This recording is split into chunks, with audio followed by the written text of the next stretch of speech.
নমস্কার। Ramakrishna TV YouTube চ্যানেলের পক্ষ থেকে সকল মা, বাবা, দাদু, দিদা, ঠাকুমা, ঠাকুর দাদা, দাদা, দিদি, ছোট ছোট ভাই বোনদের জানাই অনেক অনেক ভালোবাসা এবং গীতা জয়ন্তী ও মুখ্যদা একাদশী প্রীতি ও আন্তরিক শুভেচ্ছা। সবাই ভালো আছেন, ভালো থাকবেন। আমি আবারও চলে এসেছি শ্রী শ্রী রামকৃষ্ণ মিশনের শ্রীমদ্ ভগবদ গীতা সম্পর্কে আলোচনা করতে, যা সহজ সরল অনুবাদ ও ব্যাখ্যা করেছেন স্বামী লোকেশ্বরানন্দ মহারাজজি এবং সংকলন ও সম্পাদনা করেছেন স্বামী চিদরূপানন্দ মহারাজজি। এবং যারা যারা আমার শ্রীমদ্ ভগবদ গীতার ভিডিওর এপিসোড বা ভিডিওগুলি দেখা মিস করেছে, আমার ইউটিউব চ্যানেল রামাকৃষ্ণা টিভির শ্রীমদ্ ভগবদ গীতা প্লে লিস্টে যাবেন এবং আগের ভিডিও বা এপিসোডগুলো দেখে নিতে পারবেন। আমরা আলোচনায় আছি নবম অধ্যায়, শ্রীমদ্ ভগবদ গীতার থেকে নবম অধ্যায় রাজযোগে, এবং আজকে আমরা আলোচনা করব 20 এবং 21 নম্বর শ্লোক। ত্রৈবিদ্যা মাং সোমপা উতপাপা যজ্ঞৈরিষ্টবা স্বর্গতিং প্রার্থয়ন্তে তে পুণ্য মাসাদ্য সুরেন্দ্র লোক ও মশলন্তি দিব্যানো দিবি দেব ভোগান।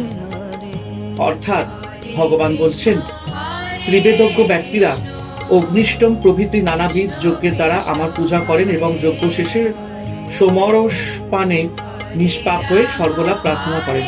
পুণ্যফলে তারা পবিত্র স্বর্গলোক প্রাপ্ত হয়ে উত্তম দেবভোগ্য সমূহ ভোগ করে থাকেন। ঋক, যজু ও সাম এই 3 বেদ বেশি পরিচিত। এই 3 বেদে অনেক যাগযজ্ঞের কথা আছে। এই যাগযজ্ঞ কাদের জন্যে? যাদের মনে অনেক বাসনা, সন্তানের কামনা, ধনের কামনা, স্বর্গের কামনা, এইসব বহু রকমের কামনা মানুষের মনে। এইসব কামনা যাতে চরিতার্থ হয় সেই জন্য নানা রকমের যাগযজ্ঞে বিহিত করা আছে বেদে। এইসব যাগযজ্ঞ যথাবিহিত করতে পারলে মানুষ স্বর্গ লাভ করে। এইসব যাগযজ্ঞ করা হয় ঈশ্বরের উদ্দেশ্যে, কিন্তু ইন্দ্র, বসু, আদিত্য, রুদ্র প্রভৃতি দেবতাদের মাধ্যমে। যারা এইসব যজ্ঞ করেন, যজ্ঞের অগ্নিতে তারা সোমরস উৎসর্গ করেন। সোমরসের অবশিষ্টাংশ পান করে তারা নিজেদের নিষ্পাপ মনে করেন এবং ইন্দ্রাদি দেবতাদের সমান নিজেদের মনে করেন। তারা সব সকাম ভক্ত। স্বর্গসুখ ভোগ করেও তারা পুনর্জন্ম গ্রহণ করতে বাধ্য হন। এই স্বর্গসুখ সীমিত কালের জন্য, কিন্তু তারপর আবার সংসারে ফিরে আসতেই হবে। তে তং ভুক্তা স্বর্গলোকং বিশালং হীনে পুণ্যে মর্তলোকং বিশন্তি এবং ত্রয়ী ধর্ম মনু প্রপন্না গতাগতম কাম কামা লভন্তে। অর্থাৎ ভগবান বলছেন, তারা অর্থাৎ যজ্ঞ অনুষ্ঠানকারীরা তাদের প্রার্থিক বিপুল স্বর্গসুখ উপভোগ করে পুণ্যক্ষয় হলে পুনরায় মর্তলোকে প্রবেশ করেন। এইভাবে কামনা পরায়ণ ব্যক্তিরা ত্রিবেদোক্ত ধর্মের অনুষ্ঠান করে বারবার সংসারে আসা যাওয়া করেন। বেদোক্ত সকাম কর্ম দ্বারা সংসার বন্ধন হতে মুক্তি লাভ করা যায় না। তাহলে মুক্তির কি উপায়? উপায় নির্বাসনা হওয়া, যার কথা শ্রীশ্রীমা সারদা দেবী বারবার বলতেন। ঈশ্বরের কাছে নির্বাসনা প্রার্থনা করতে হয়।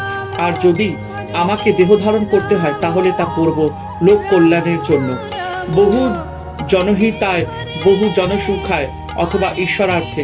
এইরূপ কর্মকে স্বামীজি পূজা বলতেন। এই নিষ্কাম কর্মের দ্বারা চিত্তশুদ্ধি হয় এবং আত্মজ্ঞান লাভ হয়। আত্মজ্ঞান লাভ হলে জীবন মুক্তি, সচিদানন্দ সাগরে ভাসমান স্বর্গসুখ তার কাছে তুচ্ছ।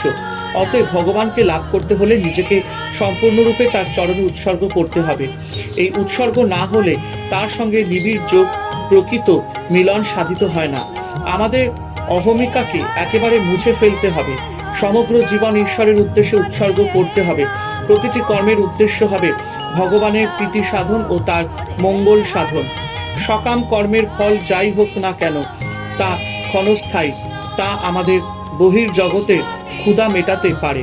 হয়তো মৃত্যুর পর আমাদেরকে কোনো এক স্বর্গলোকে নিয়ে যেতে পারে, কিন্তু তা আমাদের আত্মার ক্ষুধা মেটাতে পারে না, আমাদের চির আনন্দ ও শান্তি দিতে পারে না। বেদের 2টি অংশ, কর্মকাণ্ড ও জ্ঞানকাণ্ড। বেদের উপনিষদগুলি জ্ঞানকাণ্ড। এই জ্ঞানকাণ্ডের মধ্যে কিভাবে জ্ঞান অর্থাৎ সত্যকে বোঝা যায় তার পথ নির্দেশ দেওয়া হয়েছে। অসীম সত্যকে জানাই জীবনের উদ্দেশ্য, স্বর্গসুখ অনিত্য। তাই উপনিষদ সেগুলিকে বিশেষ মূল্য দেয়নি। উপনিষদ ও গীতার মূল্য বক্তব্য।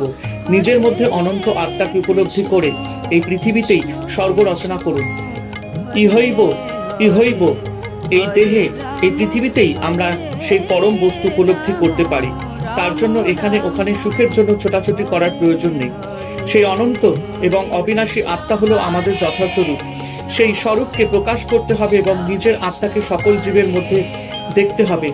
মানুষই নিজের দেবত্বকে প্রকাশ করবে, মানুষকে ঈশ্বরমুখী এবং সেই সঙ্গে নিষ্কাম কর্মযোগী করে তোলাই গীতা ও উপনিষদের মূল উদ্দেশ্য।